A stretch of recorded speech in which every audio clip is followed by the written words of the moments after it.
Hey everybody, how you doing? It's your boy Shaheener coming at you with the season premiere of Season 2 of the Pokémon Babblers Podcast. Bono, you're so far away. Where's that voice coming from? I think coming in from the walls. Bono, I thought I left this behind. I need you back. I need my co-host back. I thought I left this world behind. No, I gotta really back in. Season 2. Of course, joined by my co-host over here, Bono. Hey. And this season is going to be focused on spin-off games. Season 1 was based off the main series, which if you want to check those out, the link is down below to the whole playlist for it. So this season is going to be going over the games that weren't considered good enough to be main series. Or, no, just other ideas that they had, whatever they wanted us to buy. And joining us is going to be a very special guest. He's been a fan of the channel for a while. He's a good friend of mine. I've known him for a long time, like 17 years at this point at least. Big. Hey, thanks guys. You know, I've been watching episodes to kind of get your guys' dynamic going, and now I feel like I've been blue skidooed into the podcast. Blue skidooed? Like I jumped right through the computer screen, and now I'm with you guys. And I'm a little bit intimidated by you guys' Pokemon knowledge. Like, I like Pokemon, but I feel like, listening to you guys, I feel like it's just a Pokemon normie, big time. You got me on blue skidooed. Is that, like, I've never heard that verb before. What? No, like, Blue's Clues. Oh, Blue's Clues. I thought you said blue skidoo. Weekend 2. Oh, I thought you said blue skidooed. I was too busy playing Pokemon to watch Blue's Clues. Yeah. Right? I had it on in the background. I had my Game Boy, and it was going on in the background. There you go. I remember Steve went to college, and they replaced him with some guy. Yeah, they almost replaced him with Squidward. Remember that? They almost had Squidward as his replacement. It's like, do you want Joe or do you want fucking Squidward? But now I'm waiting for the trademark on Blue's Clues to run out so they could do that creepy, like, Blue's Clues murder show that Steve wants to do. Oh god, the creepy pasta. Yeah. You know, why does Steve want, well, money, but, I mean, come on, Steve, like, do you have to really stoop that low to pay off your college debt? I don't know if I had it ready for you, but Bono has not seen this yet. So, season 1, we had an artwork made for the thumbnail commissioned by our friend MrJoelyOly. Shout out to MrJoelyOly. Thank you for that. And so season 2... He didn't make me look super fat, so I appreciate it. The N64 hoodie was a good touch, but that was just because it was added by me. But, so, season 2, thumbnail. Here is the first reveal to you guys. And I'm very happy with how this turned out. Like, I'm very happy with it. Hang on. I want to do like a spin around because I'm imagining what you showed me as your little napkin thing. Yeah, you showed it to me, so I want to see that as compared to whatever's coming. So just let me know when it's on screen. Okay, there we go. Turn around. All right, spinning.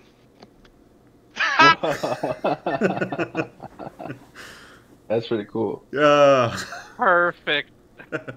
Because since it's about spin-offs, I was like, okay, I'd be like spinning around and Bono's being like a rat bastard. He's being, you know, like crafty and shit. And so Thank you.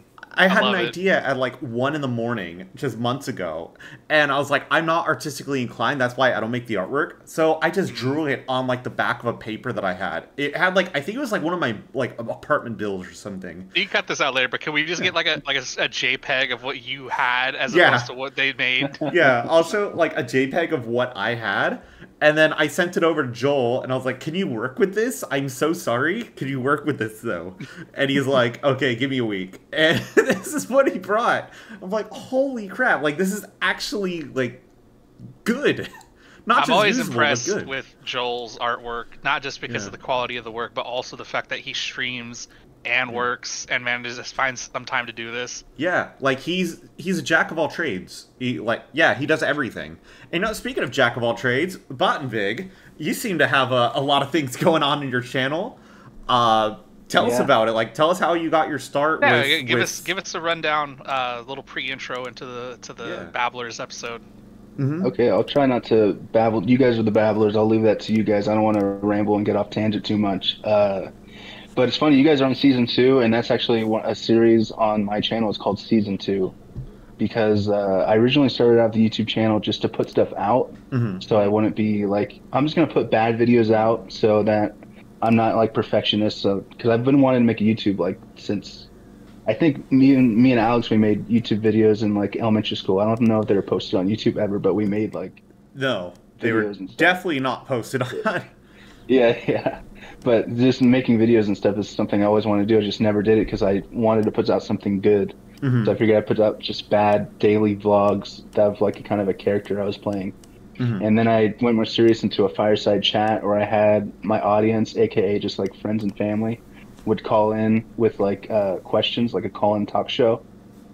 And then I started my producer Ellis, who's behind the scenes always. She now has a series where she plays video games until she gives up, which we're going to do a crossover here. I'm going to have her try Pokemon Pinball for sure and see how long it takes for her to give up. Okay. But she's not a gamer at all. So it's just fun to see like how games internally how a non-gamer goes with playing games. You know, it's kind of a format that's been already kind of done before. But so Ellis plays impossible games, basically. Yeah, well, impossible for her, yeah. So this is actually something that like we did something similar way back when. So I've always wanted to I've never been somebody to stray away from like Nintendo titles, especially like first party ones. So whenever I would meet up with Bono and one of our former guests, Patrick, and just like basically our buddies, we'd get together and they'd be playing a game like The Last of Us or BioShock or Ninja Gaiden or whatever it is. And they would have me play it for a little bit. And every time that they did, it was just like, I didn't know what I was doing. So we just call Alex Plays Impossible Games. And I tried bringing it over to Twitch for a little bit. And then I think I just lost focus and just reverted back to Pokemon because everything reverts back to Pokemon. It's good that the clueless gamer kind of thing is still alive and well. It's been a lot of fun. And then the other series is just me talking bullshit in front of my computer, just going on. The first video that kind of blew up was that Chestnuts roasting on an open fire. I don't know if you guys seen that guy. It was Chestnuts roasting. He's like, he has a funny accent, he's singing, and it went viral. I saw it. I found it from your channel, actually. I watched your video. I was like, because I'm not aware of like that side of the internet, I guess. But yeah, I just found it from your stuff. Like different content on the internet. Yeah, but what's your history with Pokemon in particular? Okay, let's see. The very first time I believe I ever experienced anything Pokemon, I think I was in a pawn shop for some reason with my dad, and there was like Game Boy games laid out. Maybe it was like 2 or 3 years after Red and Blue came out here. And so they had a bunch of Game Boy games that were out of the cases, just the cartridges. And he asked me, he was like, hey, is there any of these that you want to play with your Game Boy? And I just saw Charizard. I just saw a red one with a dragon. I was like, that looks badass. I want that one. So I got that. And I remember playing it like in the car on the way home with like the Game Boy Color and the light attachment because it was dark. Yeah. So the light is in front of your face while you're trying to play. And I just fell in love with that. I don't even know if I was really able to read. I just remember my Charizard just got so leveled up and I beat everything with just the Charizard. And eventually that like ended up failing. It had a weird error where, you know, the beginning goes dun dun dun dun dun dun dun. Yeah. Like when Professor Oak comes out and he teaches you all the Pokemon. It had an error where it went dun dun dun dun, dun and like it was like missing no kind of graphics came up. And I thought it was like, I didn't know what it was as a kid. I just kept trying new batteries. I think that was something was corrupted. Then I ended up getting Pokemon Yellow after that for the Game Boy. Nice. And I played that a lot too. I thought that was cool because I started watching the anime more. So I was like, oh, like I could be like Ash, have Pikachu follow you around. And I actually had that one for a while. But I remember one time being at the grocery store with my mom. And the grocery store had like this arcade part to it. And I was playing there with my Game Boy. But then I had some quarters that my mom had some quarters from change. So I put that into the machine. And I must have set the Game Boy down or something because I left, and when I got home, I realized that it wasn't there anymore. Oh, weird. It was the Game Boy Color with the Pokemon Yellow version. And when I got home, it was like an hour later, so I came back and it wasn't there, and I checked the Lost and Found, and they didn't have anything. So I lost that, and I didn't play again until that just really that kind of bummed me out. That was like the most important thing in my life was that Game Boy, and I even kind of remembered there was like some weird kid watching me, so I don't know, but I don't want to talk about it too much. But I mean, I mean, I wouldn't know anything about that. I mean, so kid was playing that, but with him he had a Game Boy Color with him, like one of the see-through purple ones. Mm-hmm. And I remember just watching, because I didn't have any money to play games. I didn't really want to go shopping with my mom, so I was just watching. And then his mom called the kid away, and he left, and he forgot his Game Boy over there. So I was like waiting for him there for like 10-15 minutes. I was like waiting. Is he gonna come back? And so I grabbed it and I took it with me right here. All those 23 years later. I gotta go. Oh. I know. I actually did end up losing my my Game Boy Advance. I went to Waffle Farm with it, and I like set it down next to me on the booth, and by the time I was in the car and we were driving home, I completely forgot about it. Oh no. But yeah, like there's no way my parents were gonna turn around to go get it, so I was like, damn. And that was like my I think it had Emerald in it too. Oh my god. Oh, yeah. And now Emerald is like $180. Yeah. Don't worry, I got another copy, but yeah, that sucks. Yeah, so after that I got really into Heart Gold. I got really into the cards. I loved collecting the cards. Mm-hmm. Oh, not Heart Gold, just regular gold. And then up to I got Sapphire, and I beat Sapphire. And then my brother had Ruby, and I used his copy, and I beat Ruby. And then Emerald came out, and I beat Emerald. Like that was probably the game that the generation that I played the most of. Yeah. Mm-hmm. And it's probably it seems like the most nostalgic looking back now, because I haven't played it since then. Like I've gone back and played like Heart Gold when that came out. Mm-hmm. I played like Let's Go Pikachu when that came out. So like the first gen is like it's a nostalgia. Not as nostalgic as like, because the third gen I never played Omega, Sapphire, and Ruby. So like that generation is just in my childhood. It's not in my adulthood at all. So I'm really looking forward to eventually going back and playing those again. Yeah, which by the way, Omega Ruby and Alpha Sapphire are amazing, by the way. You really should play them if you get the chance. They are, yeah. Okay, definitely gonna check it out. I mean, they're good for me for other reasons, but they are good games. No, yeah, I'm excited for that. And I was super hyped for Gen 4. And even my birthstone is Pearl, so I was like, oh, I'm going to get Pearl. This is cool. It's going to have a special connection with it. And for some reason, I was kind of disappointed by it. Like, I think maybe the starters just weren't, because I've never really been super into battling, which is kind of a reason why I like the spin-offs. Like, I really did like just collecting the cards. I really liked this Pokemon Pinball, Ruby and Sapphire game. I liked Pokemon Stadium. I liked the mini games. And I liked Pokemon Snap. Like all the spin-off stuff was actually, I think, I don't know, like the battling part of it just never was the thing that really drew me to it. I liked finding all the different, like collecting basically. Yeah. Right. And then I played Black 2, Y, and I think Shield. I think is everything I played. Yeah, so you kind of been around the block, it seems like. You kind of like dabbled in games a little bit here and there since like, well, at least after Gen 3, you kind of like dabbled here and there. But, I mean, I feel like that, I mean, since we're all the same age, I feel like we all kind of had that same kinship with Gen 3 for a while. I'm very, very nostalgic towards Ruby, especially. I didn't have Emerald until, like, my sophomore year in high school. I remember there's a kid that I knew who wanted to give the game to me. I asked my friends, like, hey, if you have any old Pokemon cards or games, whatever, I'll buy them for you. And I'm still like that, by the way. But he's just like, no, I'll give you Emerald. I'm like, no, you're not going to give me it. I'm going to feel way too bad if you do that. Like, I will buy it from you. And he just, like, he gave in, but he was just like, okay, just give me like $5. I'm like, okay, fine, 5. I was going to give him more, but he just insisted on 5. And now look at it. Like, I swear, we were just at a video game store the other day, $180 just for a copy of Emerald. Yeah, you better pray he doesn't watch Babblers, because he's gonna come and break your legs first. Honestly, like if my kneecaps get busted a second time, it's fine. Like I get it. It makes sense. Yeah. But I also think that this pinball game, I played this one a lot, and I think this is kind of also, at least the Ruby and Sapphire one. I haven't played the original one until this podcast, and it made me go back and check that out. But the Ruby and Sapphire one, I played it so much, and I think that is kind of what helped cement Gen 3 into my mind more. Like the music, the Pokemon, the evolutions, all of that. I've been going back. I haven't even really thought of it even since Right. when I went to Universal with Alex. Check out that video. Yeah, link down below. On Screener.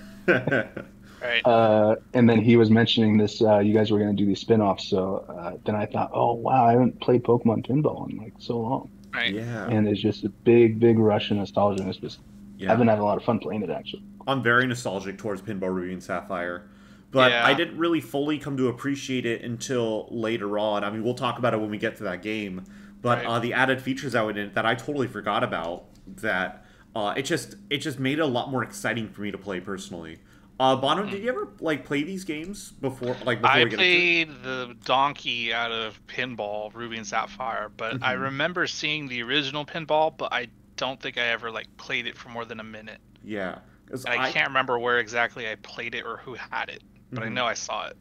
Yeah, because I remember getting a copy when I was in high school. I went to the flea market, and they had a copy there for $5. And I ended up picking it up because, like, oh, it's $5 for a Pokemon game. That's so cool. So I picked that up, and I got a Mudkip plush for $0.25. And that was That's a great. steal. Yeah, it honestly wasn't bad at all. And it wasn't even like a tiny plush, too. Somewhere hiding in all my Was it plushes that I have official back or there. is it somebody Abuelita sew it together? No, it's an official one. It was an official Okay. one. Yeah. You got that, and you got a gangster Tasmanian devil blanket. Yeah, and I got some bootleg Ray Gangster Bans Bugs too. Bunny. Dude, I would wear that right now, like bedazzled gangster Tasmanian devil with the jersey on it. Yeah, I would wear that. But And a 49ers backpack. yes, no, I want honestly though, if I ever go to a flea market again, if I could find the Sonic Obama backpack, I probably would be set for life. But anyways, so this first episode, we're going to be discussing Pokemon Pinball and Pokemon Pinball Ruby and Sapphire, because they're pretty similar in its overall gameplay. So some of these episodes, just as a heads up, we're going to be like lumping in together if we feel like that there's not too much to discuss like individually. And also, we're going to be talking about them in terms of their United States release date, or North American release date, I should say, not by the worldwide release dates. And so the first one we're going to talk about is Pokemon Pinball for the Game Boy Color. And so this game, it came out in the US on June 28th of 1999. To Japan, it came out earlier. It came out April 14th of 99. Australia, July 13th, 99. And in Europe, on October 6th of 2000. So I think at that point, we were very much in Gen 2 already, or at least in the infancy stages of Gen 2, by the time that they got a Gen 1 game over there. Yeah, exactly. And it always seemed like that Australia got their game before Europe did, which was kind of interesting since, like, I mean, distance-wise, they're right there. Yeah, that's true. And so this game, it was developed by Jupiter Corporation, and they focused more so on handheld systems. So I was kind of looking at their history, and it seemed like it was a lot of like Picross games on different systems, but they actually worked on some legitimate titles with major developers. Like they actually worked on Kingdom Hearts Chain of Memories for the Game Boy Advance, and they worked on The World Ends With You on the DS, which is considered one of the best first party Nintendo games on the handheld, which I've always wanted to play it myself. I never got a chance to, but it's cool that Jupiter got optimized, or they got to work on other titles rather than just like Picross, I guess. But the engine for this game is I didn't know about this. Bottenbig, you actually brought this one up. Is that this was actually, it uses the same engine as Kirby's Pinball Land on the Game Boy? Yeah, I couldn't find a good source for that, but 2 videos I watched on it brought it up, so I figured it was worth perpetuating the rumor on this podcast. I saw a source from IGN from like a long time ago, like at least from like an earlier review of the Pokemon Pinball, that I found like some like archive page for it. It seems really similar, like the physics of it, the layout, the way that the board is like divided between 2 different screens like that. Because I never played Kirby's Pinball Land myself. I feel like it'd be interesting, but it just never was in my purview, really.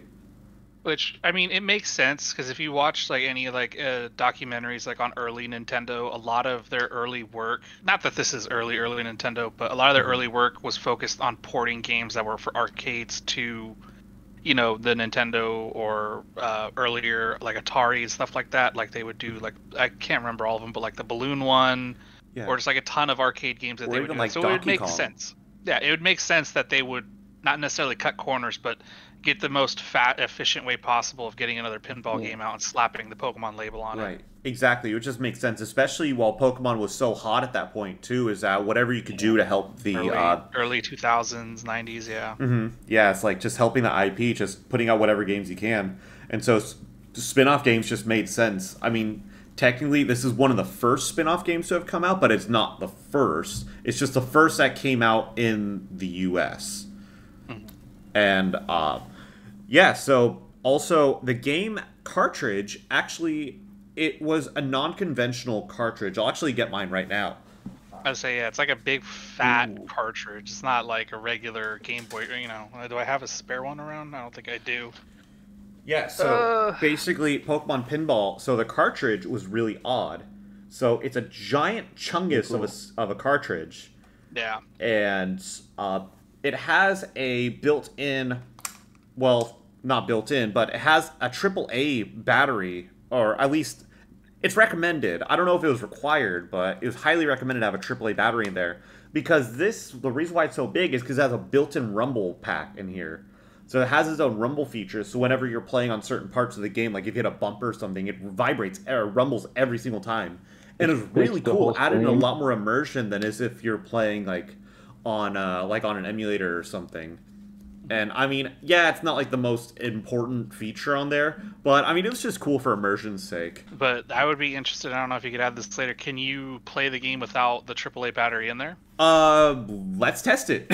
Yeah, what are other games that had that? Like, was it the first game that had that kind of, because, you know, like, Guitar Hero on the DS had that, WarioWare Twisted, I think, right? Had Kirby's Tilt and Tumble, Drill Dozer, yeah, a bunch of those games so was this the first one like that? It might be one of the first. I don't know if it was the first. I'll check it. But yeah, I'm gonna take out the. Yeah, you can play it without. Okay. Yeah, you can play it without. It's just that it's so much better with. Got it. So but I wonder if you could plug it in afterwards, or will this electrocute me and I'll die? Yeah. I mean, only one way to find out. Yeah. I want to see if it like actually. Oh yeah, it still works. Like once you plug in the battery afterwards, like it still vibrates and stuff. It rumbles. But anyways. And wait, you didn't die, right? I did not die. Yeah, he's still. Okay. Unless if I was dead this whole time. This is post. Yeah, this is post. This is all post. It's all AI right here. Yeah. AI Shaheener.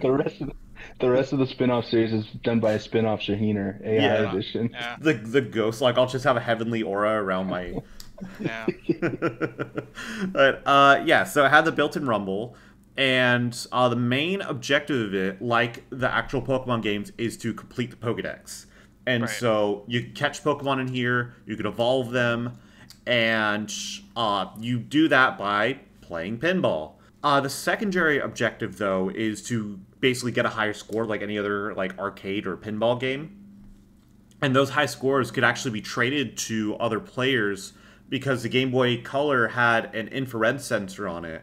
And so you basically just connect by infrared, and it just trades over your high scores to your buddies. That way you could be like, oh yeah, I'm going to try and beat so-and-so's high score. That's really cool. I didn't know that, because the high scores on the game to start out with aren't really that super hard to beat. Like if you complete the Pokedex, you're going to beat the high score easily. Yeah, exactly. Like. Yeah, the high score wasn't really anything on there. The high scores on Pinball Ruby and Sapphire were a little bit tougher, but it still wasn't like an impossible task.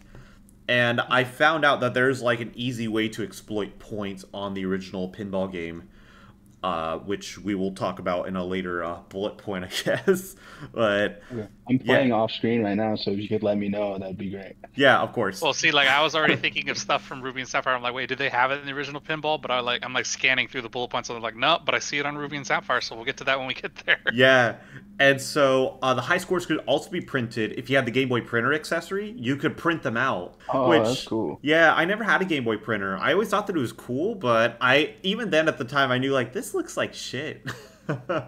Yeah, but it's just cool for the novelty of it. There, a little bit of Game Boy printer / Game Boy camera trivia. There's a Neil Young album. I forget what it is, but it's actually the cover album is taken with the Game Boy camera. Wait, what? Wow. Yeah, let me see if I could look that up. I did not know that. That's so cool. It's called Silver and Gold. Silver and Gold. It's just like a really low res. Oh, that's on the nose. Cheeky. Yeah. Yeah. Yeah. I wonder if he named it after because of the Pokemon. Because when did the Pokemon Silver and Gold come out? Like so 99, weird. 2000. Yeah. So maybe it was just subliminal That advertising. sounds Maybe about he got Totodile. paid. Maybe he got paid out. He got lobbied by Nintendo to just be like, hey, He got like, lobbied by big Pokemon. Yeah, by big Pokemon. Yeah. Just, He has a song called Totodile Blues, Chikorita. yeah. I don't Smoke know. that Help me out Chikorita. here. What are some good Gen 2 Neo Young song yeah. titles? I'm imagining a Totodile in a suit with the cigar walks up and is like, "You're gonna make an album. You're gonna call it Gold and Silver." Yeah, He just like blows it in his face. It's like, I'm He's like, not "All right, taking just any don't put money it on Spotify." from these corporate lobbyists. He just burns a cigar in his arm and like, hey, listen here, you son of a bitch. Big You work for Pokemon. me now. The next bullet point I see here, which is interesting to me, is that all original 151 Pokemon are obtainable across 2 different maps. So I'm assuming when you load the game, it's the same where you have red field and the blue field, right? Yeah, exactly. Yeah. But the 151 is what stands out to me the most. So you can actually catch Mew in this game. Yeah, you can get Mew in this game, and basically the way they get Mew is that, so we'll be talking about with like bonus stages, but you got to complete all the bonus stages twice over. And then Wow. after that, you have basically like a 2% chance, or I think it's a 1 in 16 chance to encounter Mew. I don't remember if it was on any map, but Mew is technically obtainable, although it's a very, very rare encounter. Right, and I doubt that was in like the booklet that comes with Pinball and Probably not. proto internet. Like people, there's like rumors abound. People are like, oh, you can catch Mew, and people are like, oh, that's bullshit. No, trust me, it's under the truck. Yeah, it's under Yeah, the there's truck. a truck. Yeah, There's a or truck stage. Pika-Blue is in it, and then you can play as Ash in the game, and you kill everything with a gun. So that's pretty cool considering the origins of Mew is that it's it was like what was it, like an in-house thing, like they made a Pokemon just for like the employees, and then they did like the contest and whoever won got it, and then eventually it was out that there's a secret 151st Pokemon. Mm-hmm. So, Yeah. yeah, that's cool that you can get it in Pinball. Exactly. Yeah, I don't Or know at if it least, was. Yeah, I don't know if it catch was there. actually advertised though. I feel like that it wouldn't, just because it was so elusive, and then it wasn't really shown until the first movie was coming out. So it probably was kept under wraps, or maybe it was like put in some third-party guide, like a Prima guide or something like that. I also was wondering, is this the first Pokemon game with animated sprites? Because I really like the sprite work in this game. For all the Pokemon, are really cool. Is it? I think it is.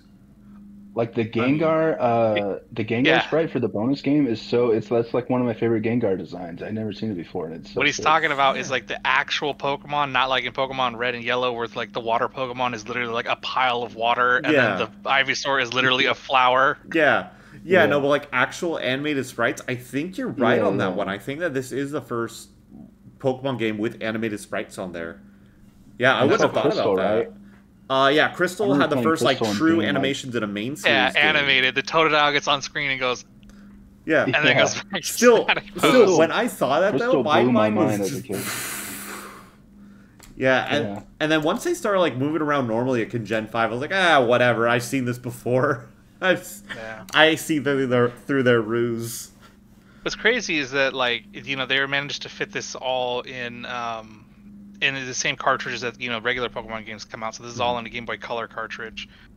So and the biggest thing with the Game Boy Color cartridges was memory space. Obviously that was a huge thing in Gold and Silver's development. They wanted to include the other region, but there wasn't enough space.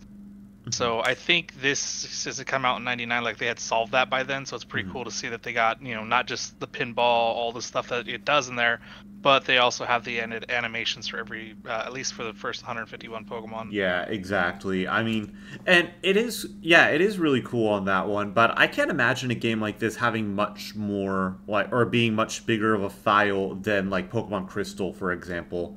But also, Crystal came out more so at it'd be more so near the end of the Game Boy Color's lifespan, I would say. Yeah.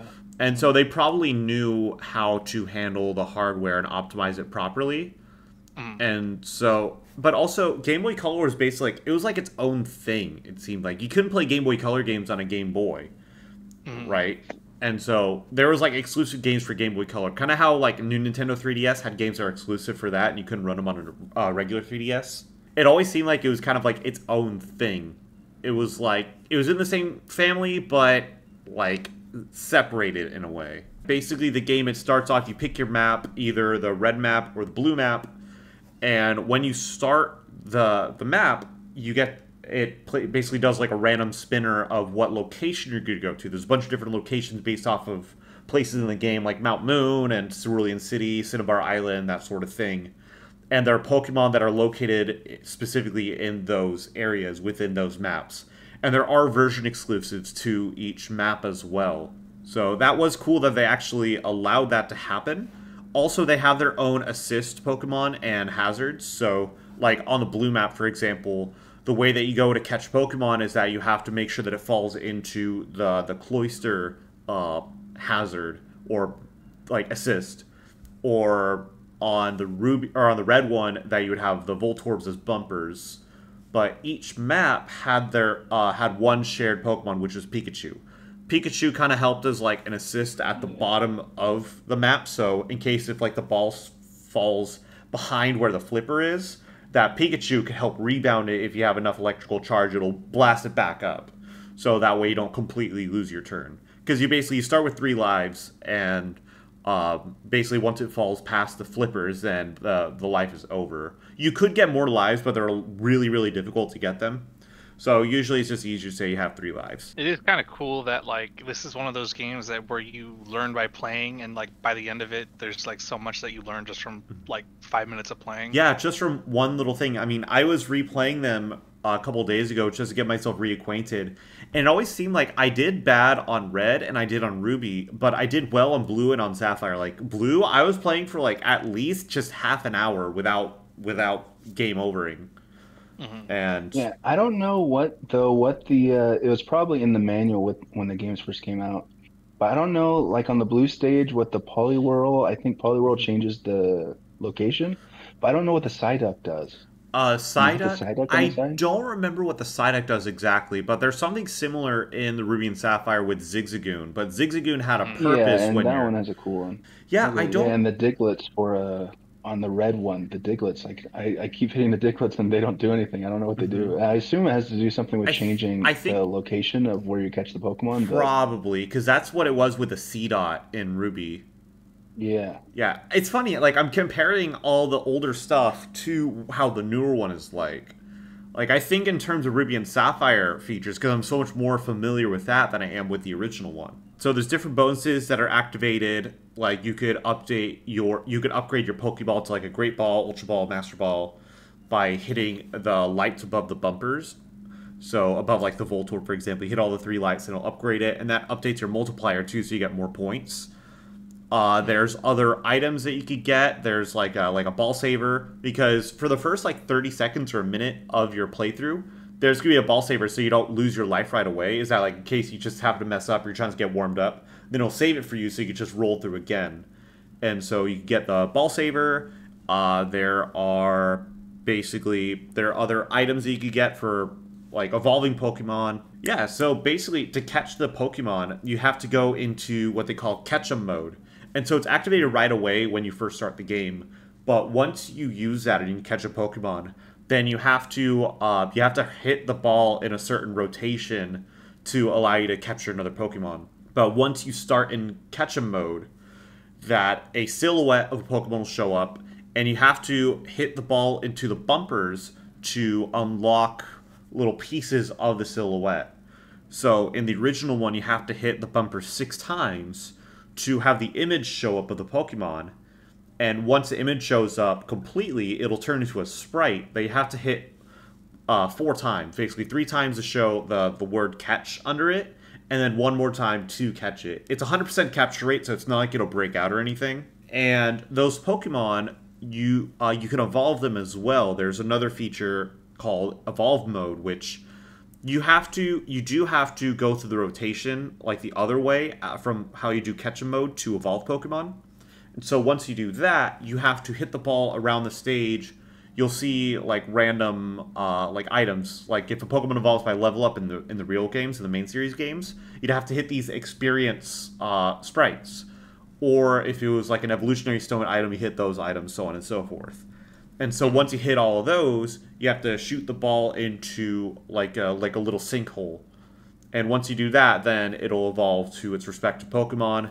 then those Pokemon are added to your Pokedex. That's how you complete the Pokedex. And basically, when you catch Pokemon, there's going to be a little mark at the kind of above the flippers that'll show how many Pokemon you caught in that round so far. And when you evolve a Pokemon, I believe it gives you 2 of those. And so once you fill up a meter of 3, it'll allow you to go to a bonus round. And so there are bonus rounds that are exclusive for each game, but then they both share a combined bonus round. Like this, I think is a third one, is a combined one. And so in Red, they had a Diglett bonus round, and then they had a Gengar one. So it basically goes Diglett, Gengar, and then the third one, which we'll talk about a little bit. But basically, Diglett is that you have to hit, basically it's just a whole field full of Diglett, and you have to hit the ball and knock out all the Diglett. And then you have to knock out the Dugtrio, which I believe you have to hit it like 3 times. And but this one, it was kind of weird from the other ones, where the other ones are based off of time. But this one, it's just, there's no time limit, but you have 1 life. Is that once you lose, then the round is over.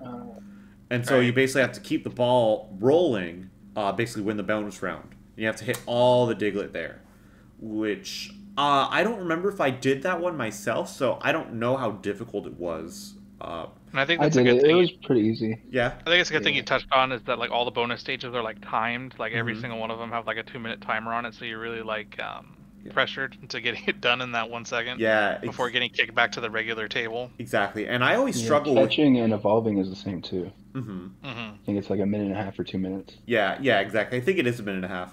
It's stressful. It's actually pretty hard. And especially if you're not a pinball pro. Yeah, and I always forget like when you catch, game, you have to hit them 3 times, or is it just you have to hit them once with the ball? 4 times. You have to hit them 4 times. 4 times. Yeah, so it's basically 3 for the letters and then 4 for just catching.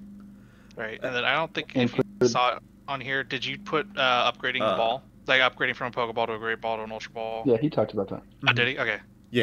Yeah, exactly. One thing too, when you evolve, you have to get the parts, and then you have to go right into that hole, and that sometimes is the hardest part. Yeah, like getting back into the hole in the middle, like because that's what stresses me out for the time limit. I've always been good at like real pinball, like in real life pinball, because I feel like that I kind of get a feel for it physically compared to on a game. I feel like that I know where to like hit it for the trajectory, but it always seems to go in a different direction. I feel like I struggle with that. So yeah, it's really floaty in this game. Yeah, this one's very floaty compared to Ruby and Sapphire. Like Ruby and Sapphire has like weight to it, and this one is just like it's nice. Yeah, which that could be maybe for the Kirby one, it felt better for it to be more floaty since like Kirby was the ball. Yeah, exactly. So maybe it's a little better, and that's just like a crossover. That would make sense. Or maybe that's just how the engine limitation, but and it's not bad for a handheld of that time. Like it works. It's very serviceable. So the next bonus stage that they had was the Gengar one. So basically, you have to hit you have to hit a bunch of Ghastly, and once you knock out all those Ghastly, then Haunters will show up.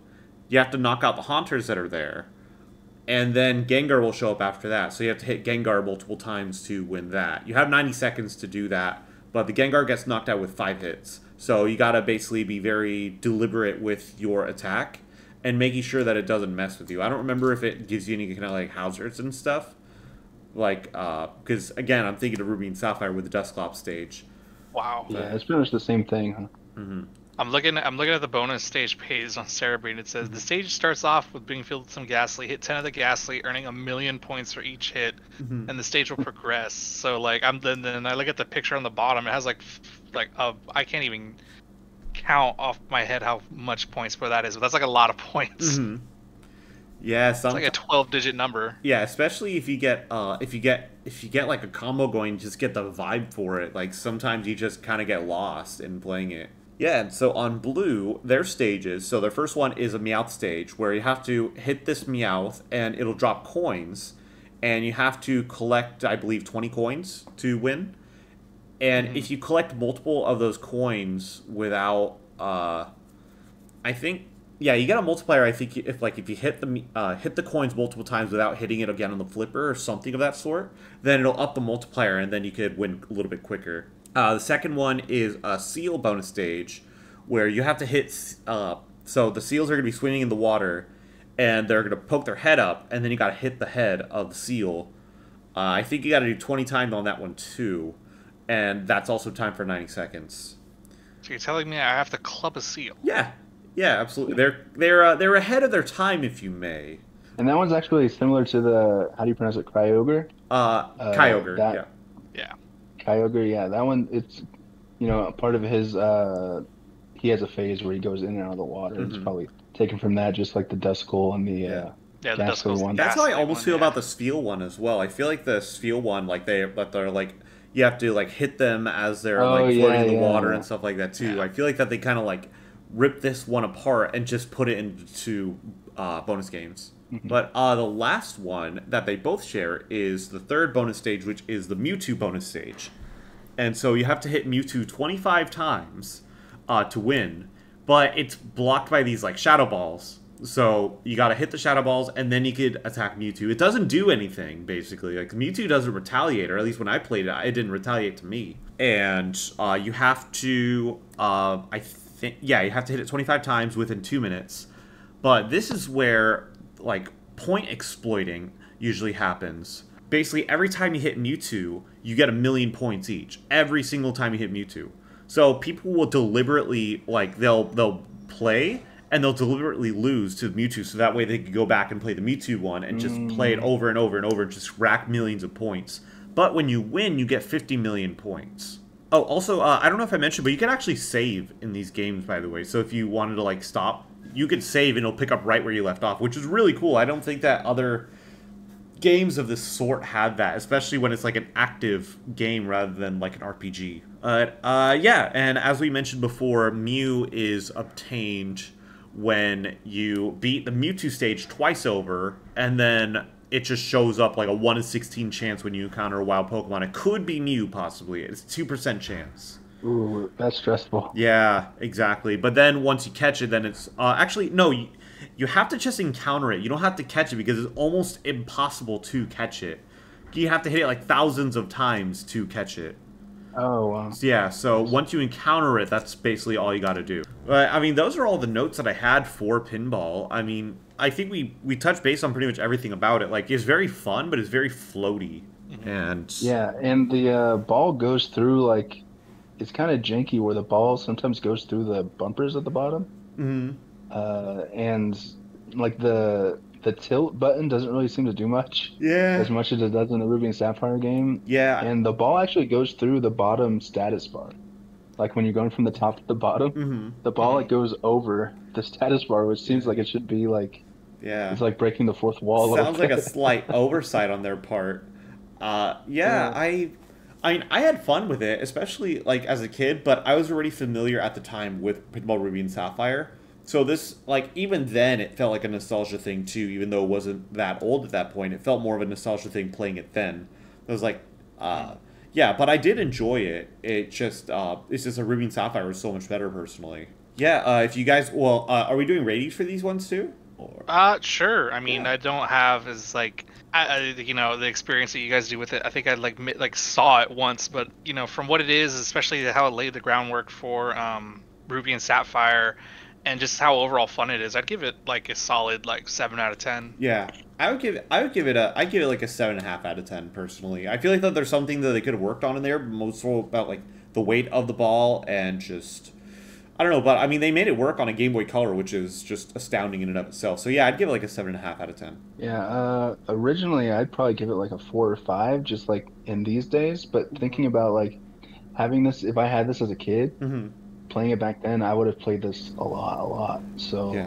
In terms of like, does anyone want to go back and play it right now? Probably like a 4 or 5. Like you're not really gonna have that much fun with it. But in terms of when it came out, if I played this, it's probably be like a 7 or 8. Especially just having a handheld as a kid, like, with the rumble too. Yeah. Yeah, I think that's important to like highlight that where that rating comes from. Like if you're back, back when this game came out, because obviously there are way better games that are out right now. Probably even better pinball games that exist.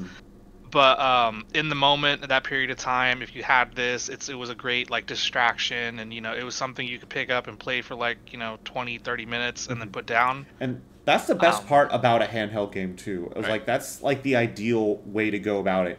You don't want to be playing like a game like Final Fantasy VII on a handheld because it's like, where do you stop? Like, you're going to be so immersed in it, like, it's just hard to kind of stop it. But a simple game like a pinball game, just pick it up, 20 minutes, you're done. You don't have to worry about it. Like, if you're on a work break, you just play a tiny bit. Yeah, so if anyone out there is ever back in the early 2000s, pick this one up for sure. Yeah. When they invent if you can't go back there, if you can't go back there, that sucks. Just don't even bother. Don't even watch. Just stop watching. No. Yeah. Don't. And if you don't like this game, don't watch the previous part of this video. Just watch the next part. Yeah. So this is where But do you guys have any other? Do you guys have any other pinball games that you like other than Pokemon? These Pokemon pinball games. The one that was stock on Windows. Yeah, the Spaceball 3D. Oh, yeah, Spaceball 3D. Also, a few years ago, I visited a friend in Vegas, and they have the Pinball Hall of Fame over there. And so they just like a bunch of just pinball games from like the 40s to now, basically. It's just a whole just gamut of them. And I had a blast playing all that.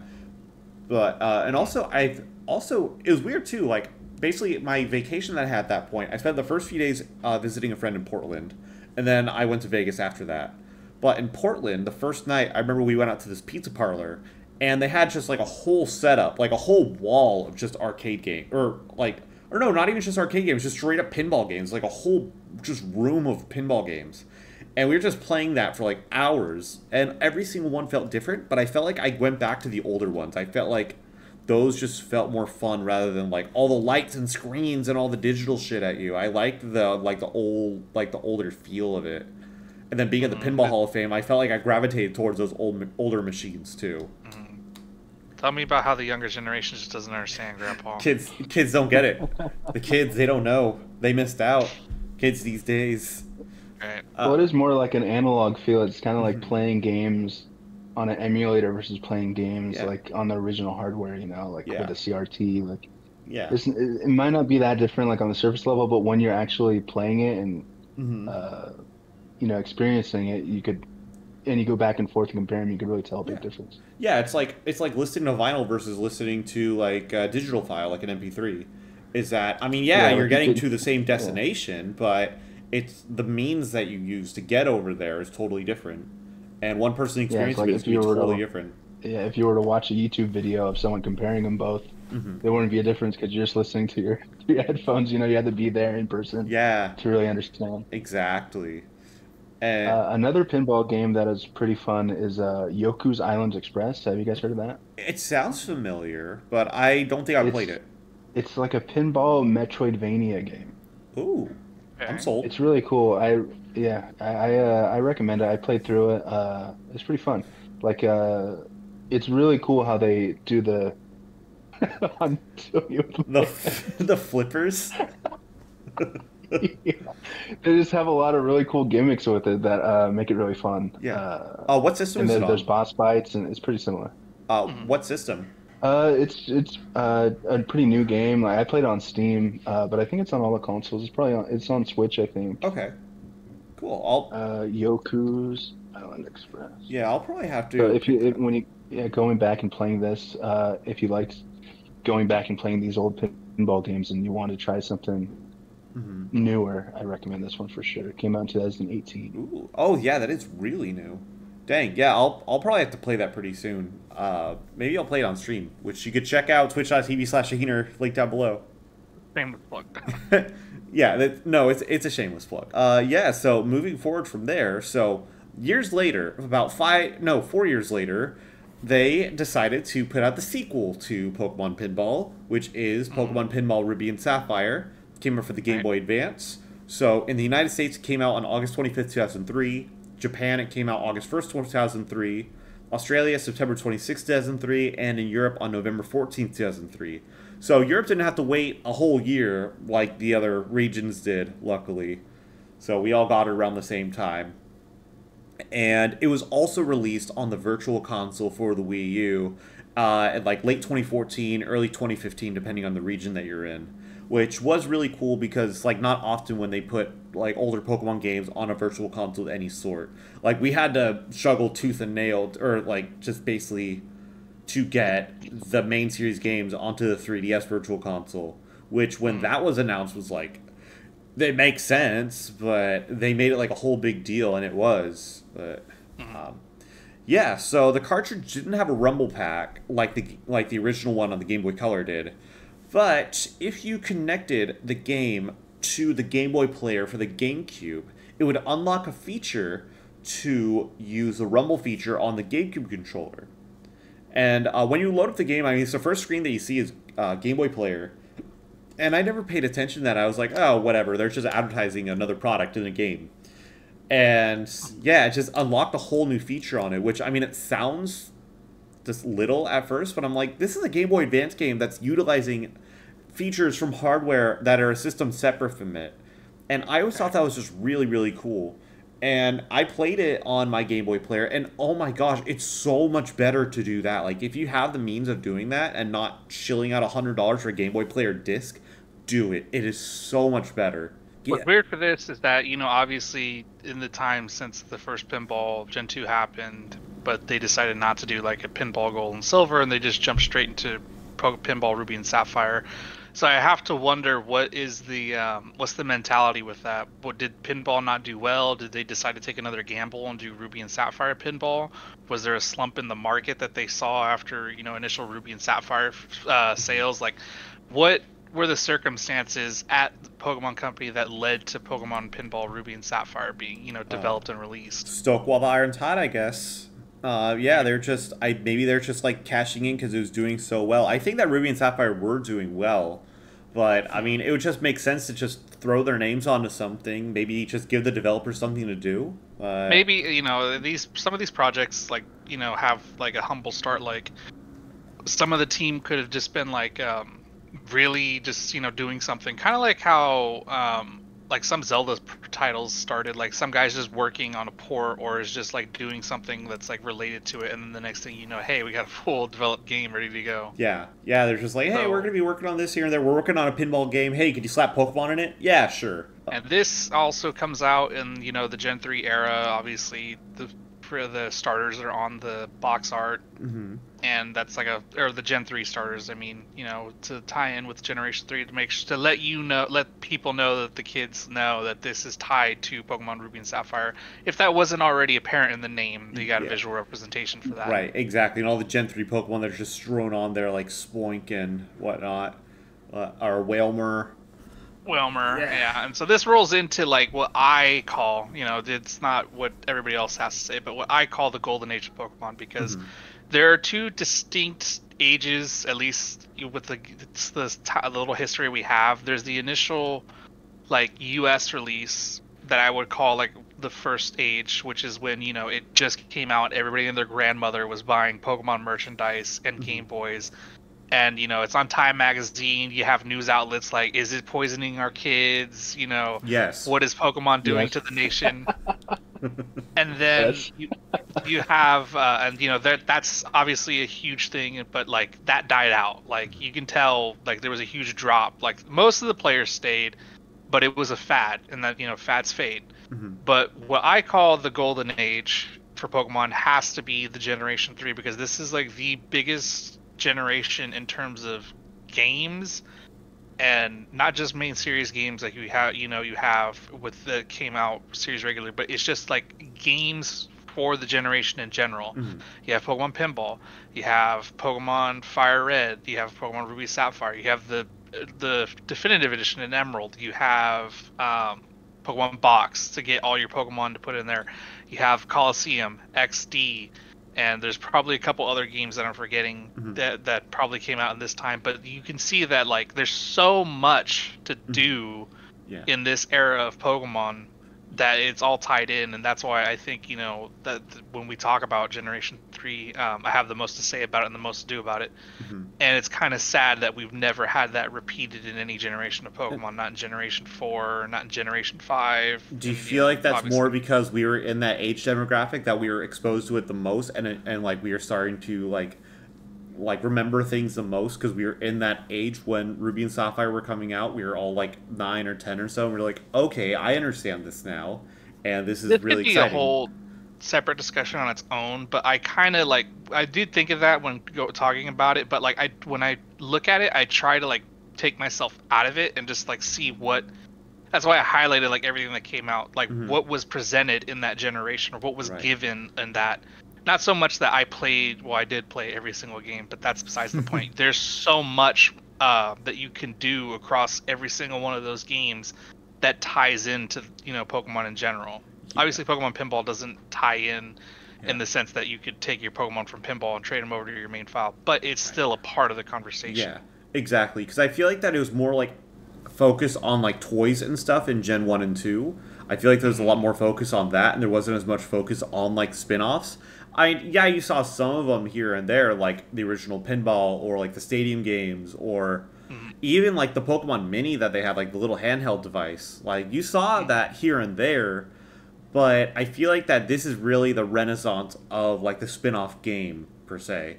Is that there's a lot more exposure of that. It's like, yeah, the main series games are doing great, but then there's like other games too, like you were saying, like Coliseum, XD. There's like Pokemon Dash, Ranger, Mystery Dungeon, like all that stuff was showing up at this generation or at the tail end of this generation. Right. And we were just getting so much of it all at once too. For some people, I feel like it'd be hard to keep up if I were to just list off all the games that were coming out. But for us, like in the moment, we're like, oh my gosh, this is so cool. Like we have all these games to play with and so many ways of playing it. And yeah, I feel like that we were probably like in the smaller demographic that had both like the Game Boy Advance and the GameCube. And so we were able to have those kind of connectivity situations and things like that.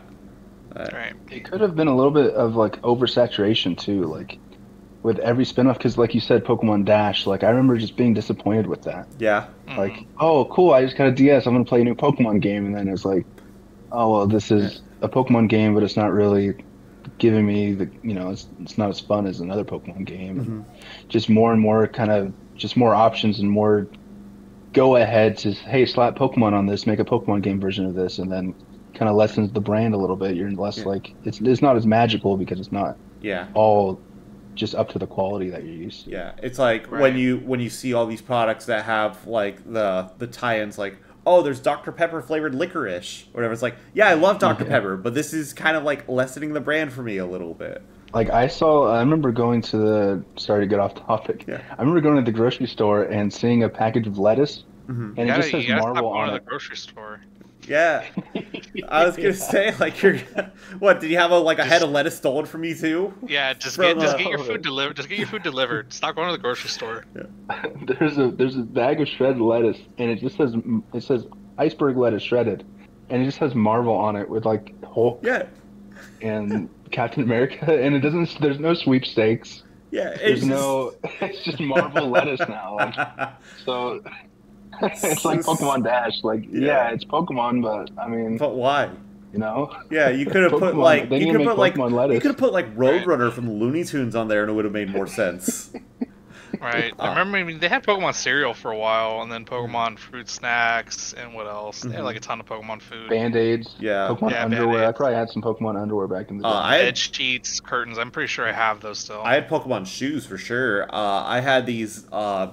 These Velcro Charizard shoes. I had these Entei ones as well. That shit was tight. I got it from Payless. Didn't you get those new shoes, the Gengar ones? I got the Pumas, yeah, but those ones were those ones actually cost money though. The ones that I got were from Payless. We didn't pay much for shoes back then. They got Pokemon. You got Pokemon dress shirts too, and they got the jersey. Exactly. Yeah. It's just merch up the wazoo, basically. I'll save my Crusade talk about Gen 3 till we get to like a later episode, but for the most part, my opinion is that like, we've never had this happen again. It's my favorite generation, probably overall. And it's more for worse than it is for the better, because I feel like with the Pokemon Company, they really needed to like not reinvent themselves, but like take stock of what is going on at their company. Obviously, we've had Scarlet and Violet, and that had like technical issues up the wazoo. Even still, with more recent, you can see that even the raids they have. I mean, the Donphan one got canceled. Or it was both of them, Chestnut, Iron Tusk, and was it? Right. Yeah, whatever. And then they had the Bad Egg thing with Iron Leaves and Walking Wake. Yeah. So like clearly things aren't as steady and as solid as they need to be. Yeah. And I think they really need to like look back and kind of see like what we did right, what we did wrong. I know like the Ruby and Sapphire games and Diamond and Pearl, that era, they must have like built their company on like some sort of cursed ground, because you know, they had the dead battery of Ruby and Sapphire, and then Diamond and Pearl were just filled with glitches. But yeah, I feel like they just need to like take a step back, reinvent themselves, make sure that every game they put out is quality, and you know is up to a standard that you know is not. So what if they're we're putting out on this now. topic, I feel like we might have mentioned it. I don't know if we got too far into it in our last Babblers talk about Scarlet and Violet, but do they? I don't think they need to care at this point. Like, they made their money. Like, they sold millions and millions of units. Like, do they need to care about making it a better quality when they know that people are going to buy it no matter what the quality is? I mean, yeah, I want the games to be as quality as you can get them, and I want them to be a memorable experience, but they're making their money no matter what. It doesn't matter what quality product they're putting out because we're still going to buy it. And unfortunately, when people say, like, vote with your wallet, when there's tens of millions buying these games, 10 million copies, you can't really, like, get away from, like, voting with your wallet when there's tens of millions of units involved. It outsold God of War its opening weekend, which was insane. Yeah, so it's like... I mean, from a normie like me, I mean, I'm not buying certain games if they look bad. Yeah. The one game I did is I was happy to buy the latest Pokemon game I was happy to buy was the new Pokemon Snap. I was like, yes. That's a great game. That please, thank you. Episode coming soon. Yeah. Hey, I'm excited for that. I'll be watching. Yeah. Episode coming soon. But to get back on topic, and like I said, I'll save that whole tirade for the next episode. It's the same game. Framework wise, there's two boards, obviously the red board and the blue board. Ruby Sapphire. Each of them, Ruby and Sapphire. Each of them have their own thing, much like the other one. The evolution and catching mechanics are the same. If you want to catch, you have to go one way. If you have to evolve, you want to go the other way. One of the new things they did is they introduced the hatching one, which was pretty cool. You had to like hit the ball to go specifically to the hatch, and I think on what was it, the Ruby one? It's a volcano. Yeah, it had a Cyndaquil on this like bed of molten rocks, and the egg was on top of all that. And so once you hit the Cyndaquil enough times, then it would hatch the egg. While on Sapphire, it had like a roulette thing. Yeah, exactly. A lot of Pokemon abuse. Now that I think about it in these pinball games, you're just smacking them with a metal, which we assume to be like a metal ball. Yeah. Multiple times. Also, I mean, it's the same ball that we're throwing at them on the main games, right? The Pokeball. Yeah, but they only get hit once. This one's like assault and battery because you have to hit them like 20 times. It's like in a paintball, like you're playing paintball. When the paintball pops, it doesn't hurt, but if it bounces off, it's like repel it. Also, is something worth noting too. So this game doesn't have. So in the first one, it had all the Pokemon that were released at that moment. This one is just based off of the Hoenn Pokedex. But then they added a few more Pokemon in there, too. Like, they added the Johto Stardust, they added Aerodactyl. That's an awkward one to add, just Aerodactyl. Yeah, and they didn't have Deoxys in this game either, which was kind of sad. So, overall, it was 205 Pokemon altogether that were in this game. So, it's technically more than the original Pinball, but not... This one actually had a Pokedex, correct? It did have a Pokedex. And then I don't remember if the original Pinball had one, but I do remember like looking at the Pokedex on Ruby and Sapphire, like trying to see like which one I hadn't gotten yet. And you could trade on this one. You could trade them as well, I believe, through the link cable feature. You could trade over high scores and the Pokedex stuff by link cable to another player. Cool. So instead of having infrared like they had in the original game. All right, but none of us had friends, so like who did that? Yeah, no, I didn't have friends. I had Digimon Racing for the Game Boy Advance at this time. One thing with this game is that I actually played this. I didn't have any friends that had it, and me and my siblings would just share a copy, but I don't think any of my siblings played it. But my dad actually played this game a lot, which he will play video games every once in a while, but never any RPGs or Pokemon or anything. But he actually would like steal my Game Boy at night and my Game Boy SP and play this. And he actually ended up catching most of the Pokemon. I think he almost completed the Pokedex except for either Latios or Latias. Like he saw them and he wasn't able to catch them. And I do remember one epic moment was I was sleeping and he took my Game Boy and he came back and woke me up because he was at the Rayquaza stage. He was like, "Look at this! I've never gotten here before." I was like, "Whoa, what the heck?" Oh gosh, why is it that everybody steals games from you? Like it was that one unidentified kid that stole your Game Boy Color, and now it's your dad that stole. Kid could be. Yeah. Right? Can I come over to your house? Do you have any Pokemon games just lying out? I might. Yeah, maybe I'm just not punishing him enough. Maybe I need to start putting out some. Maybe you got to start putting your foot down on this kind of stuff. You got to Maybe put a like low jack on your trap. DS games. Yeah, set like a bootleg game out there and see if anybody bites. Yeah, with a Claymore next to my Game Boy. Yeah. I do want to send you a link real quick of something I thought was funny when thinking of this game. Mm-hmm. I played this on the SP, and I'll send it in the group chat. And I had this Mad Cat kit, and I don't know if anyone else has ever seen a grip like this. Oh my god! You know, I'll send just a picture too. I was gonna say, I had something. I didn't have the grip on this one, but I had some stuff that were similar. Also, I do want to give a warning for anybody that's watching, like, when this is posted. They're doing maintenance around my apartment building right now, and they're being really fucking loud. And it's like I can still hear them with my headphones in. So if that bleeds through on the mic, I do apologize. I think my cousin had this setup. The grip thing is so dumb. Yeah, it just got dirty. Yeah. But it was comfortable, but it was like I was one of those kids who my family, everyone knew I loved video games, so I had the magnifying glass on the SP. Do you remember that? Yeah. Yeah, I had that. I remember for my birthday one year, I was given like an SP like accessory kit, and it had this like it plugged into the charging port, but it was like headphones that like retracted. And so you could expand them, and there's like little earbuds that you put in. Because for some reason, the SP did not have a headphone jack. And so that's the only way they could do that was like... But I used those all the time. It was so convenient. Until you needed to charge. Then you had to take it out and then charge it, and you had to play at like speaker volume or just mute it. The egg mode, so catching the Pokemon, which you don't have to hit them like as many times as you would like catching a regular Pokemon, is that you only hit them twice and then it catches them. Yeah, but they're like...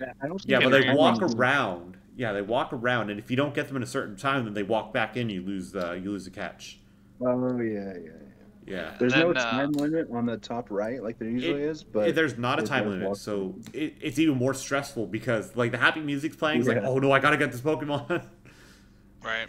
And it'd be replenished by Aerodactyl when you hit back on the incubator. Right, and then I think I don't know if it worked in a similar way because, like I said, I haven't played it. But it's like when you do the catching thing, it like reveals like a piece at a time of like what the Pokemon will be, and then it's like silhouetted. And then once you get the final one, that's what it is. But you know, if you're versed to your Pokemon, you'd be like, oh god damn it, I got another Zigzagoon. Yeah. Also, what was nice too, another like a quality of life improvement they did is that. So in the original one, you had to hit the bumper 6 times. So it's like one for every like square that they had. Now this one, you got to hit it 3 times. So the first bumper you hit unlocks 1. The second bumper unlocks 2. The third one unlocks 3. But if you hit all of them, hit the bumpers 3 times in one go, then it'll do like a lightning strike onto the silhouette and just unlock all of them at the same time. Which I thought was really cool. Also, it's nice that the shot on this game is continuous. So like it follows the Pokeball all the way through. Because on the original ones, it would cut from the top of the screen to the bottom of the screen, depending where the ball is at. But on this one, it tracks the ball the whole time. The camera tracks the ball, which is really, really nice. Which sometimes not so much a good thing, especially if your ball's got like a lot of momentum and you just smack that thing and it goes all the way around. Right, and then he's just gonna be like, what do I do? What do I do? One thing that happens on the Ruby stage is that you know how you unlock the Machahina. The yellow boxer. The Makihita. And he hits it up to the Nuzlocke. Yeah. And that's when you get the ball upgrade. You could hit the bumper as it comes down from hitting the Nuzlocke and it goes back. You get the bumper and hit it back into the Makihita. Makihita and Nuzleaf. Yeah, so you could hit the bumper so it goes back to him and you punch again. And it hits the Nuzlocke, comes back and you punch. But then when the Nuzlocke falls over, the camera stays up there so you can't get the timing as good to go back to the punch again. I love the thing when you knock it over and the Nuzleaf's like hanging on for dear life to bridge the gap. Just oh gosh, yeah. No, you seriously batter these poor things. They're getting bashed and bloody this whole time. Right. They seem to like it though. They're happy. They're smiling. All right. This sounds really bad. They like it. Yeah, it builds character. It's fine. It builds character. It makes them tougher. Yeah, exactly. Tough skin. Yeah, it's Iron Defense. I don't know about this Pokemart thing. Go into that because I think my memory is off on that one. So they added a Pokemart feature in this game too. So while you're playing, you could acquire coins, and there's a little section in the map to a Pokemart where you could buy items that you'd otherwise get like in a roulette that they would give you. I looked at the map, now I saw it. Now it's coming back. Go ahead. Yeah, so there was like the Ball Saver that I mentioned before. You could get like for the whole turn, you could get basically like a Pikachu and Pichu like side bumper like saver thing. You could upgrade your Pokeball. You could like there's a bunch of things that you could do on it. I think you could like go into one of the like bonus stages too right away with it if I'm not mistaken. But yeah, it was nice that they added that in there. It's just that it always seems like whenever I want to go to the mart that I just never hit it properly. But if I need to evolve, which on the Sapphire stage is the same spot, I always get it there, but I can't get to the Pokemart. It's always like a difficult spot to get to. And I never figured out how to be the best there ever was at this game. I mean, to train him is my cause, right? Right, Mr. Oh, I played it for until like 2 a.m. because I just didn't lose. I did. No, that was on Ruby. On Sapphire, well, Sapphire is also the same thing. But yeah, when I was playing these games, so I was just playing one round per stage just to kind of get myself reacquainted. I was like, it was like midnight or so a couple days ago. I was like, you know what? I'm not doing anything. I'm going to play them in bed before I go to bed. I'm only going to play like, what, 5-10 minutes? I was up till like 2:30 a.m. just playing these because I wasn't losing on Sapphire. I got to like 500 million points on Sapphire. And I just, like, I beat the Rayquaza stage on there. I got that far. And I don't know, it was just dumb luck. Like, on Red and on Ruby, I was losing very quickly. But on Blue and on Sapphire, I was doing quite well. Yeah, and anyway. how did you get those points? By beating these Pokemon relentlessly. Yeah, you said absolutely. You felt bad about it. Builds character. But now you're staying up all night getting points and doing them. Yeah, and now you're bragging about it. Yeah, exactly. I'm monetizing their suffering. There's new bonus stages. You're beating these Pokemon. Yeah, beating these Pokemon. Beating these Pokemon. Oh, yes. Let's start there. Yeah. Can we go back? No, start feeling remorse. Yeah. I think it was the travel screen when you like do it, and it's like the Torchic on the sign, and then they have the Volbeat, and it was a like you know paint the thing. I love that. Like, that the was animations of this game are like really great. Yeah, that's like something we should like do a pin on. Like, and it's also insane. the sound library that they use in this game. Basically, everything is just basically taken straight from Gen 3, like main series games. It's so good. Like you really feel immersed in Ruby and Sapphire and in the Hoenn region while playing these games. I think Gen 3 has some of my favorite music. Like, I feel like the Gen 3 music is the music that gets stuck in my head just randomly. I just start humming it, and I'm like, what song is that? I'm like, oh, it's the Little Root Town or whatever. Yeah, like it's so many trumpets, so many horns. Yeah, so good. Yeah, I love it. It's blowing trumpets. So yeah, bonus stages. Basically, the first one that you have, which is like it's shared on both maps, is the Steel stage, where basically there's a pool Steel and there's two hoops that go to a basketball, like there are two loops that go to a basketball hoop that have Celio under them. So you have to knock either your Pokeball or Steel onto these like through those loops. So the Celio kind of like juggle them a little bit, and then you get points based off of that. It's not like a win or lose thing.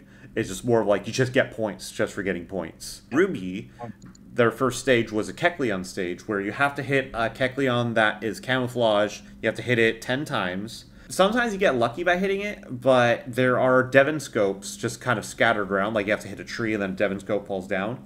When you hit that, it shows the Kecleon not camouflaged temporarily.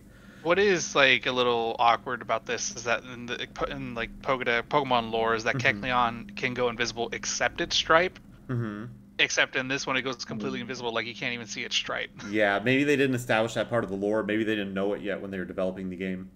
Yeah, because like you have to use the Devon Scope. Or maybe they didn't care. I like how they add the reflections too, like they added in the 3rd gen. Yeah. Where that's something that blew my mind was like walking past the puddles in like Sapphire. So I'm glad like in that stage they add that. Like it's just a nice little like, whoa, this is next gen. I feel like that was something that was made a big deal at one point of like the footprints in the sand and the reflections.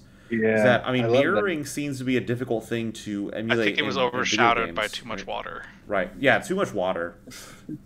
Yeah, that's well, that's what made the reflection still good. I loved going in the sand and just trying to catch up to I would do that for a long time as a kid. Yeah. Played Snake with the bike. Yeah. That's what I did. I didn't like. I wasn't as into battling. I always got upset with random encounters. Like again. I just want to explore the world and listen to music and. Yeah. I loved exploring the Hoenn region, especially like an ORAS with the Megaladios feature. That was just so cool. Yeah, I absolutely loved that. Which you like when you play that, like you'll know what I'm talking about. Like it's just so cool. Next bonus stage was actually The Death Pop, right? No, it was Groudon actually. Well, that was on Sapphire. But Groudon was the next one. So you have to hit Groudon 15 times. But it shoots off like eruption hazards and like boulders and fire and stuff. It just messes up your Pokeball.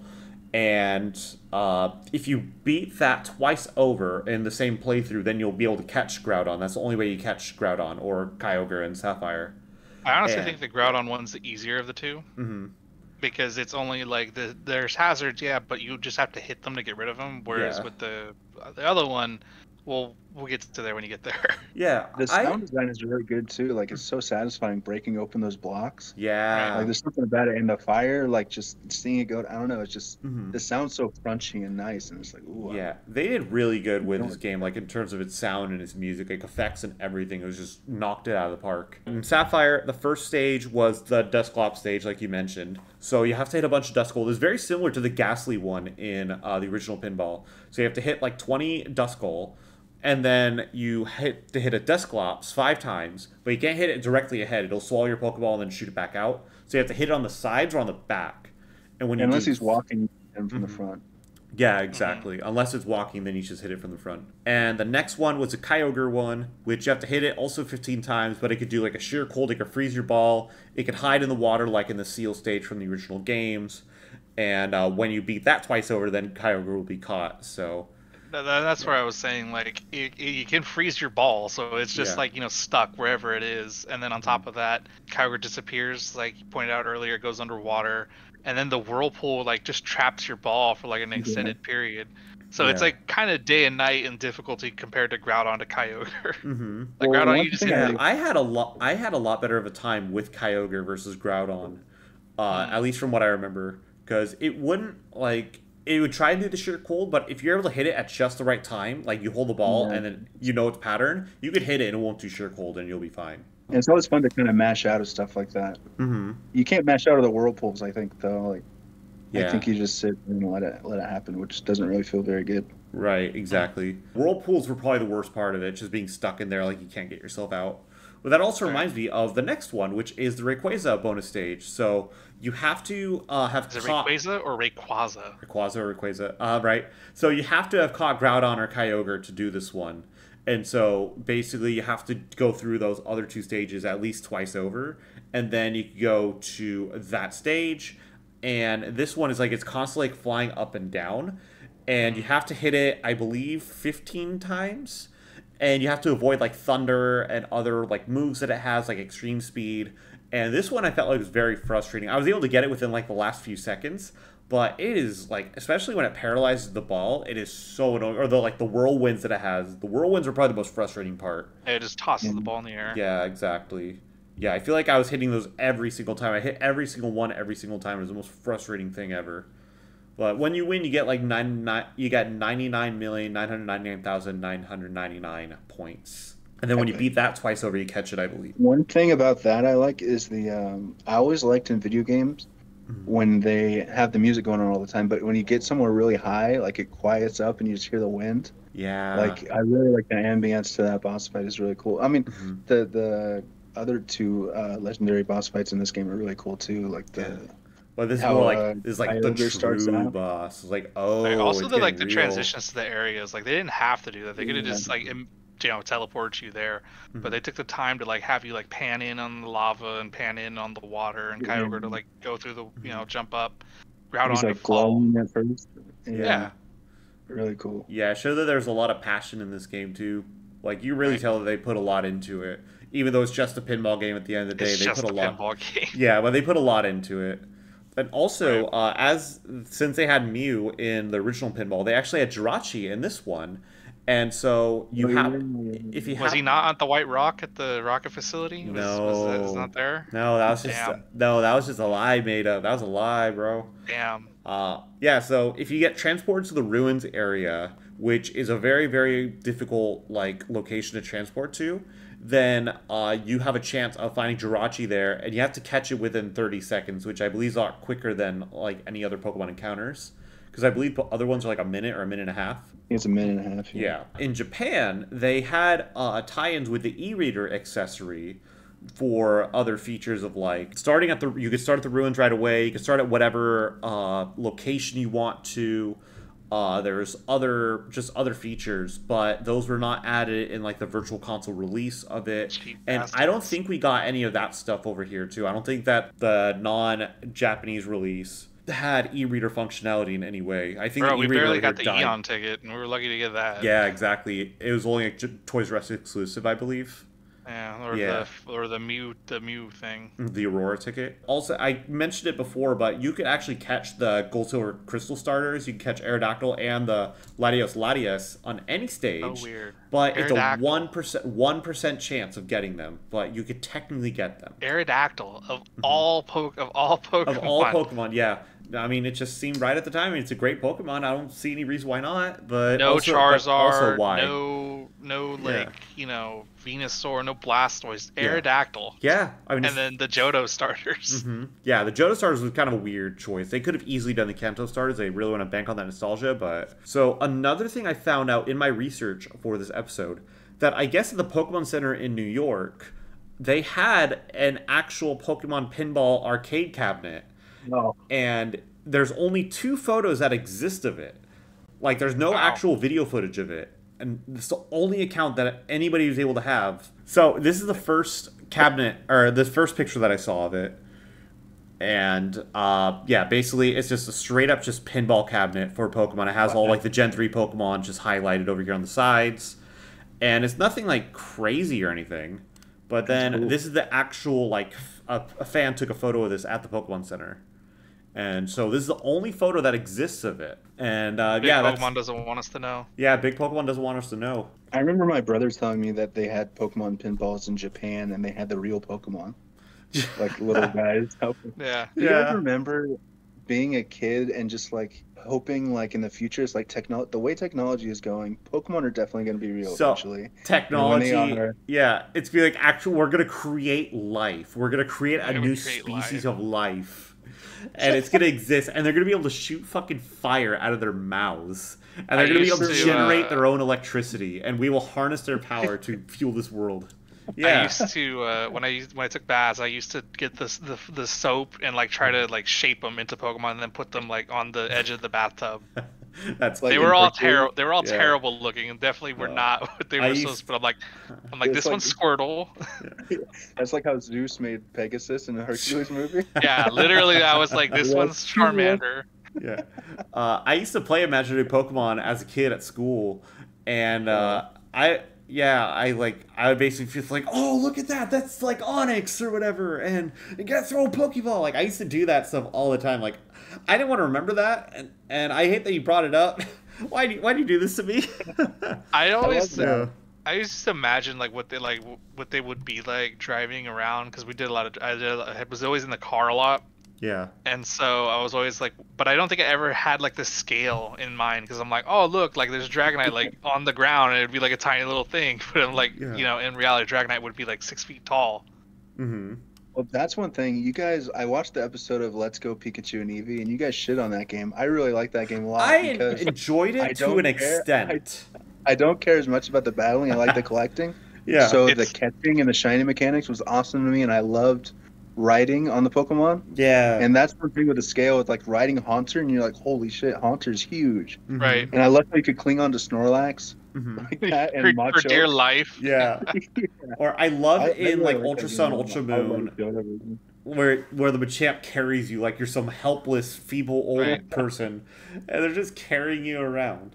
Yeah, but I still have to say the Let's Go is still the best looking Pokemon game that has ever come out. It's just the lighting on it, the shading, everything about it is just beautiful, and it runs so well too. especially compared to like Scarlet and Violet, which is just a dumpster fire. If you've been tuning into the Twitch channel, we recently were playing raids, and we were just blown away at like how stable Sword and Shield was to Scarlet and Violet. Yeah, in terms of just like connection and everything. So yeah, with all that rambling and babbling being said, what would you guys give a rating to Pokemon Pinball Ruby and Sapphire? Because for me, it's a 10 out of 10. Like no doubt, 10 out of 10. I wouldn't put it any less. Now I'm struggling because I'm like trying to give it a score like at the time it came out and like as it is now. Like if I were to score it as it is now, I'd say it's like an 8 out of 10. And I'm kind of you only rated that much higher than original Pinball. Yeah, because it's not like it didn't change the fundamental thing that pinball was. It added like very few things. It added a Pokédex. It added the egg hatching. Most of the bonus stages are just rehashes, and then the stuff with like the gold silver starter, the gold, the Gen 2 starters in Jirachi. You'd have to like play like a ton of pinball to like find those, and like we talked about earlier, this is more of like I paid for 20 minutes to put it down kind of thing. Or you're like his dad and you play it at the the crack of dawn and get addicted to it. 3 a.m. Yeah, 3 a.m. So for me, it's better. Obviously, clearly, it's hands down way better than the original. But I don't know if it like warrants so much being as high as it is. So for me, it's 8 out of 10, which isn't bad. Yeah. And Vattenbig, what would you give it a rating of? It almost makes me want to go back and change my original pinball score. Wanted to like retcon it? Is that unprecedented? I think it is. What do you I think I'd move that down to probably like a 6 because now I'm playing it kind of in the background right now. It's so much better than the first one, and it's got to be like the best pinball game. Like just bringing pinball straight into this kind of version and just all the characters and the music. I don't know, but it's still, there's nothing that keeps me that's like driving me to play this over another game like at this point in time. Yeah, at this point in time. When you're trying to go for your Pokedex, it's not like you can't manipulate that 1%. You're always going to be stuck with RNG, so it's like even if you like commit to this game and you try to do it, you're just stuck with that. Imagine if you were to shiny hunt in this game. Ugh. You know how awful that would be? So I think like when the Pokemon game is like catch them all, and that's the goal of this game. Yeah. If you're trying to actually do that in this game, it makes the game worse. I feel like. But if you just play and you go through the bonus levels and you just pick it up and play, and you don't focus on completing it, I feel like that's what kind of makes it complicated, because Pokemon is catch 'em all, but this game is really more pick up and play just as you go. It's not really a big journey of completions for me, I feel like. So, are you going to say something? That sounds like a video idea. How long does it take to complete the Pokedex in Pinball Ruby and Sapphire? That would be the long form video. Yeah, that'd be a long video for sure. It's not going to be that's not going to fit in a YouTube short. No, it's not. Yeah, I think if you did it and you were just like, it took X amount of time and then just the short's over. Yeah, exactly. Yeah, I just feel like it took 50 years, end scene, that's it. Yeah. So I hate to be the guy who has addendums to the, I don't know if that's the right word, but like to the score, but it's just like, as a pick up and play, like a mobile game, it's 9.5, 10 out of 10. Like for just, I want to pick up, I want to play something while I'm waiting in a waiting room, or just waiting for someone to get ready, or whatever. But it's in terms of like going down and actually trying to beat it, it'd probably be more like an 8 or a 7. Yeah, exactly. Maybe less, just because of how just the RNG. If there was more of a way, if you could like pick what environments you could do somehow by hitting a certain button, and it goes to the forest or the cave or the volcano. Right. And or then if you hit those things and then you just pick, like you get a menu and you can just pick. Yeah. You know what? Instead of it being random. I'm gonna follow in your wake. And I'm going to retcon my decision, too. I'm bringing it down to a 9 out of 10. I feel like that there's small... You guys are swimming in my wake right now. Yeah. Oh, not your wake. I'm going to Bottenbig's wake over here. Water's No, you're riding the boat, and I'm just tubing in the back. I'm like, see, what happens is Alex ran out full blast and was like 10 out of 10. Then I was like, all right, let's bring it down. Let's get like a real score You had to level here. my expectations over here, and then it just got squashed. But no, it's just like there's small quality of life improvements, like you guys said, of like being able to like choose the map, or making things a little bit easier just to navigate to. I feel like, would be a lot nicer. But that's pretty much it. Like, the weight of the ball is really nice. Like, I feel like the tilt feature is better. The rumble feature was such a nice... The camera following the ball. Yeah, there's a lot of things that they did that were really well. Speed options, too. Yeah. You could change it. I never tried the slow, I don't think, but there's a normal and slow ball speed. It's kind of interesting. Yeah, I haven't done the slow ball speed yet. I want a fast ball speed. I want it to be like, I don't want to see what's going on. I just want it to be over. Cracked out version. Yeah, the cracked out version. It's like missing though, it just shows up. Right. Yeah, regardless of the ratings, unless you're a person that like abides by that, this is like 100% like at least like you should pick up and play it. However you can do it. Yeah. At least once, because it's not a game that's like going to be game of the year. It's not going to be in the Hall of Fame, but it is a game that you will pick up and play for however long you want to play it, and you will enjoy every minute of playing it. Yeah, you will have a very good time playing this game, 100%. Especially if you're a fan of this generation of Pokemon and you haven't played this is like, you have to. Right. You have to. It's exactly. You know, we don't have like something to do, but like you can put like a ribbon on it and say like, this is like a must play. A ribbon, you say? A ribbon, I say, yeah. Like, this might be another ribbon. Yeah. Talking about ribbons, no. There's a link up here on the top left. You can click to the ribbon video. No, there's not a ribbon you can get in here that you have to also collect all the Pokemon. Oh God, imagine that'd be miserable. But luckily you can't store Pokemon in here, so yeah. I mean, like future wise, do you think they could do another pinball? Yeah, like another pinball game. They should. I'm surprised that they haven't. How was this not done on the DS? Right. There were lots of pinball games on the DS with the 2 screens. They could have easily done that. That made sense. The first game had the Rumble Pack, right? The accessory. What if there was like a different controller where you could play the Switch on its side and have it vertical? And have that as a pinball? That would be like... That would be really cool. Or even like if they did have it on the DS, I think they had like a Rumble Pack like accessory that connected into the Game Boy slot of it. So some games utilize that. So if they did that on like the Pinball DS, I want to say that was an idea. I don't even remember though. But I feel like that could have worked too. But that made so much sense just to do that. Yeah, for me, I feel like the future of like if they did do a pinball game, it's got to incorporate some monetary thing, obviously. Whether that means it's going to be like a mobile game or it's going to be an actual cartridge, they're going to tie in something to it. Like maybe like the feature to catch Pokemon rather than hitting it with a Pokeball, because now we have to be more observant of what we do to Pokemon. Yes, please. Yeah, they'll probably have it where you just have them battled then, or like maybe you can do like a Torchic amiibo, and then that is your Pokemon in the pinball. So like when you go to catch Pokemon, it's your Torchic versus whatever. Yeah. Oh, that'd be cool. Yeah.